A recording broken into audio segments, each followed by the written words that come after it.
At bago tayo magpatuloy sa video ko ngayon, ay shoutout muna sa dalawa nating kababayan. Ito yung mga nag-comment dun sa Facebook page ko. Nag-post ako ng picture. Si Alvin Referente Velasco. Shoutout sa iyo kabayan. Ingat lagi dyan idol. Pa-shoutout next vlog. Shoutout kabayan. At pangalawa ay si Francis. Pa-shoutout po. Ito yung mga nag-comment dun sa post ko sa aking Facebook page. At kung gusto nyong bisitahin yung aking Facebook page, nandyan lang yan. Ang link ay nasa aking YouTube channel. At ngayon ay Biyernes ng gabi. At wala akong overtime ngayon. Yung kasama kong Pinoy ang may overtime. Tapos bukas ako papasok. Kasi maraming GPS na ang binigay ng boss namin para mag-record sa satellite. Ngayon siya, tapos bukas naman ako. Punta na tayo ng grocery. Nakabike lang ako ngayon mga kabayan. Kaya pa naman ang lamig. At syempre bibili tayo ng relax tayo kasi Biyernes ng gabi. Bukas naman ay kahit anong oras ako pumasok bukas, wala namang problema. Hawak namin yung oras namin kapag Sabado. Paalala nga pala dun sa mga kababayan natin na nandiyan sa Pilipinas na may mga kamag-anak na OFW dito sa South Korea. Mahalaga kasi na malaman ninyo na kahit malaki yung sweldo namin dito sa South Korea, syempre ay kailangan naming pahalagahan yung kinikita namin dito kasi hindi naman talaga panghabang buhay kami dito sa South Korea kahit sabihin nating malaki yung sweldo namin. Yung iba kasing tao, porque alam nila na malaki yung sinisweldo ng mga OFW dito sa South Korea, walang pakundangan kung humingi ng pera kahit hindi naman importante. Ang iniisip nila ay malaki naman yung sahod niyan, baliwala lang yun. Pero hindi ganun mga kabayan, kasi kaya kami nagtitiis ng malayo sa pamilya, wala sa Pilipinas. Siyempre may pangarap kami para sa pamilya namin. Hindi porkit malaki yung sweldo namin dito aabusuhin, pangit naman yung ganun. Kaya nga kami nagtitiis na malayo sa pamilya ay dahil siyempre gusto namin matupad yung pangarap namin sa anak namin, magkaroon ng sariling bahay, makaipon ng pera. Ngayon mahirap kasi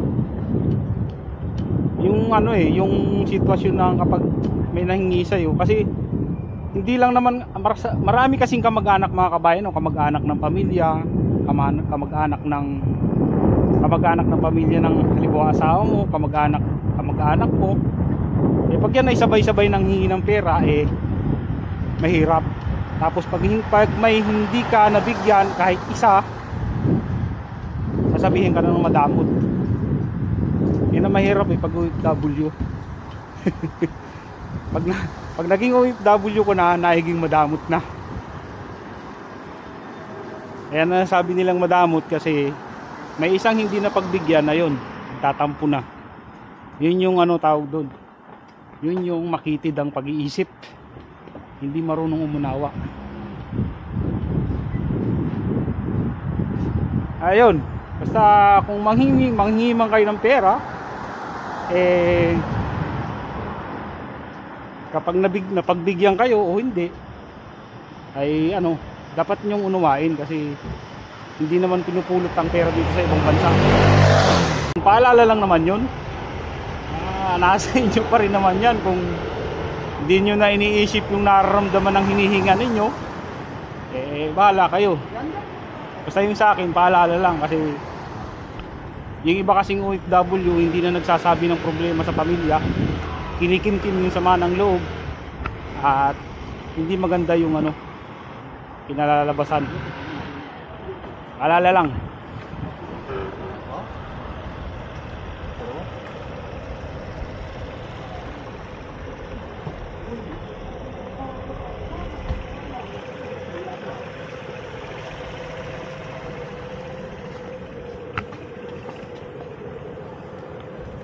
At dito muna ako pupunta sa sa tindahan ng red wine. Kasi mura dito yung ano, yung red wine. Shot tayo. Doon kasi sa ano, doon sa kabilang Mato, mahal ang red wine doon. Dito mura lang. Pero yung ibang bibilhin ko, syempre doon ako pupunta kasi dito kasi sa ano na dito, sa grocery dito ay wala akong point card. Doon sa kabilang Mato may point card ako doon, kaya doon ako bibili ng marami.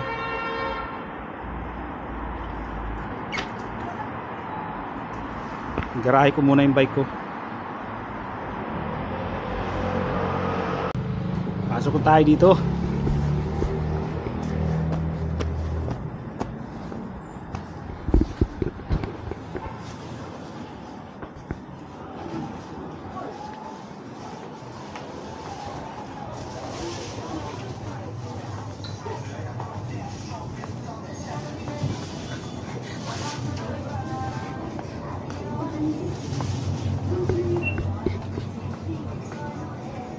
Ito yung sinasabi ko mga kabayan.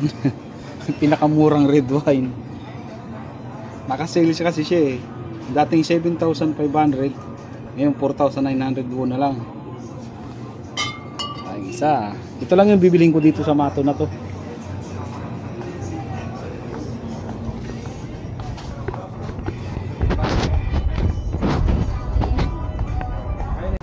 Ayun. Nabili ko na yung tatagayin natin ngayon.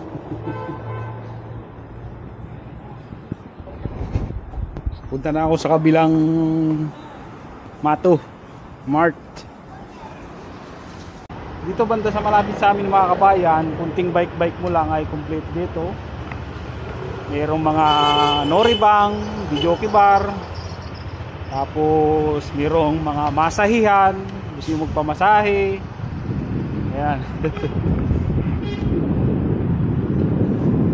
Ano pag ganitong gabi, yan, noribang.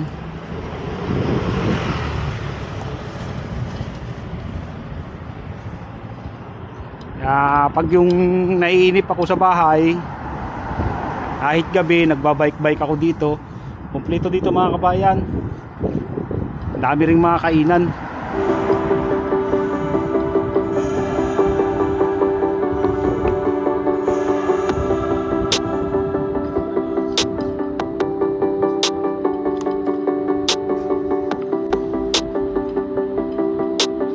Dito na tayo malapit sa pangalawang Mato na aking pupuntahan.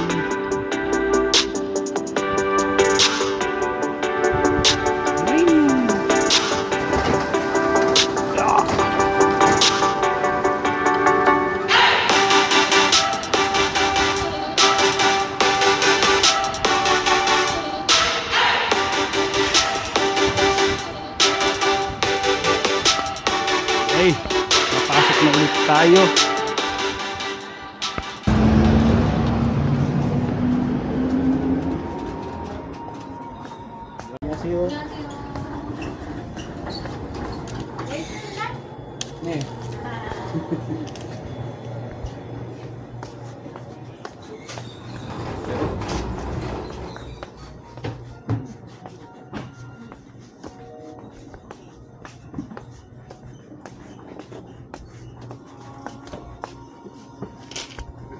Una nating bibilhin ay siyempre saging.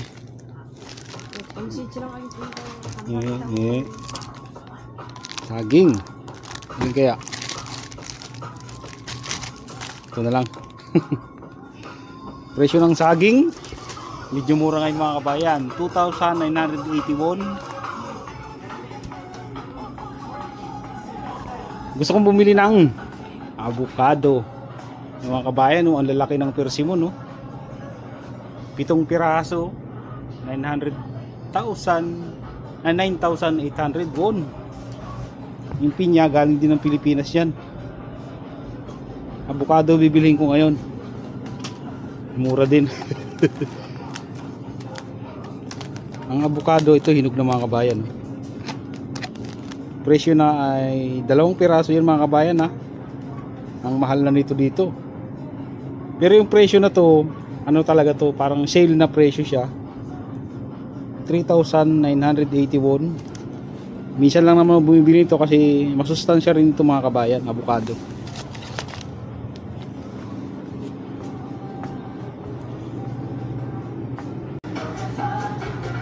Saan na nga yun? Ito. Ito masarap ito mga kabayan. Kaso itong ano na to masyadong manghang. Ito hindi masyadong manghang. Mura lang siya mga kabayan, no, naka-sale. 2,981 naging 981 na lang, oh, di ba? Laki ng binura. Dalawa yung bibilhin ko. Ayan.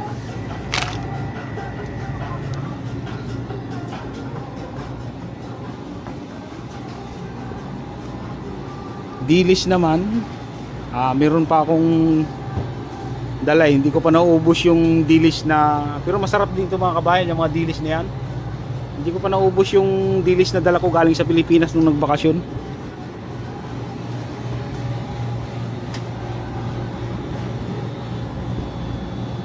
Isda, kaso nga lang ano na, ayaw kong bumili niyan kasi nabuka na.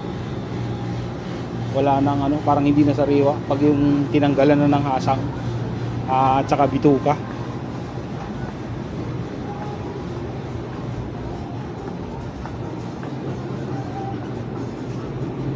Manok, bibili ako ng manok.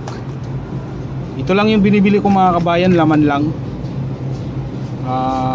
Baka magsigang ako bukas o kaya ano ko, tawag dito fried chicken, kasi may dala akong pang fried chicken, yung ano crispy fry galing sa Pilipinas. Puro laman lang yun mga kabayan, no? Presyo niya ay 7,000 won, 400 grams.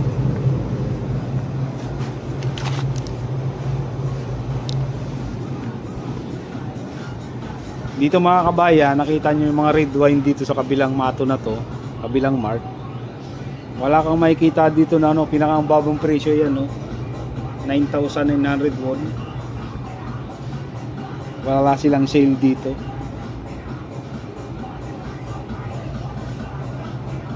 Ito yung pinakamura, kaso yan, no, 2,700 won lang, pinakamura. Yung Jinro House Wine. Kaso nga lang, kukunti ang laman. Mabibitin lang ako dyan. Masarap din ang lasa niyan mga kabayan, matamis-tamis. Jinro House Wine.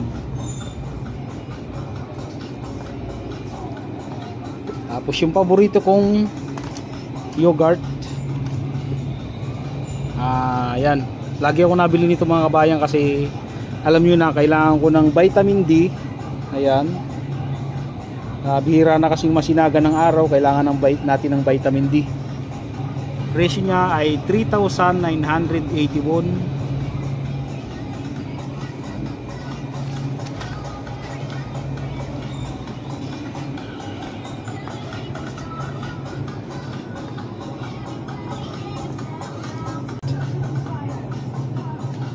Ano ba presyo nito? 1,000 won mga kabayan.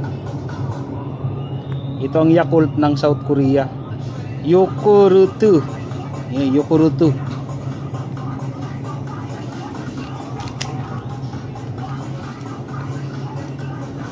Daming kape. Bili kaya ako kape. Huwag na.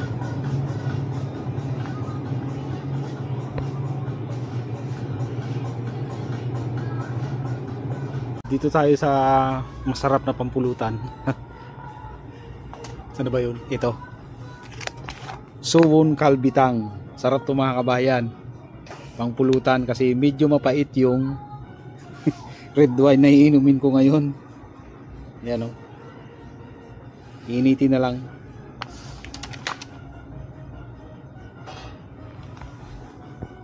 Okay. At ito lang yung bibilhin ko ngayon mga kabayan. Babayaran ko na to sa cashier.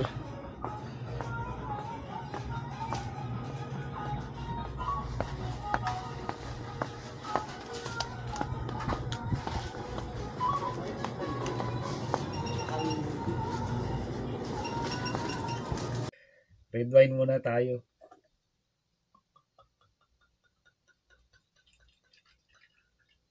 Ito yung ganito. Manonood ng pelikula, tapos magsha-shot, ayun, ayos na. At itong pelikula na to mga kabayan ay bago to, yung Sisu 2. Maganda yung pelikula na to. At inabangan ko talaga to.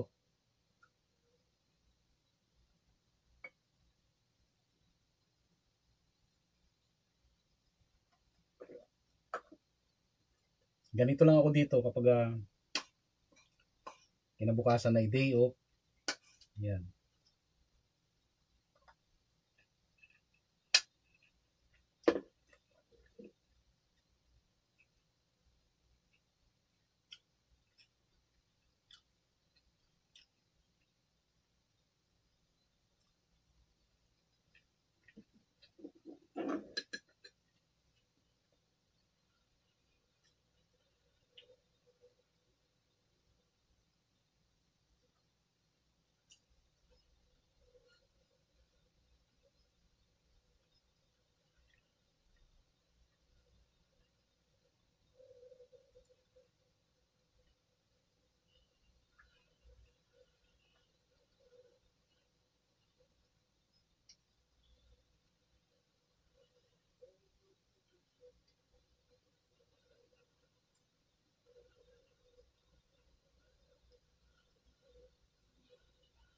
Oh, pinalipad yung tangke.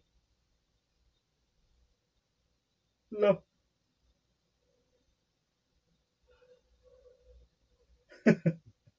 buhay pa rin.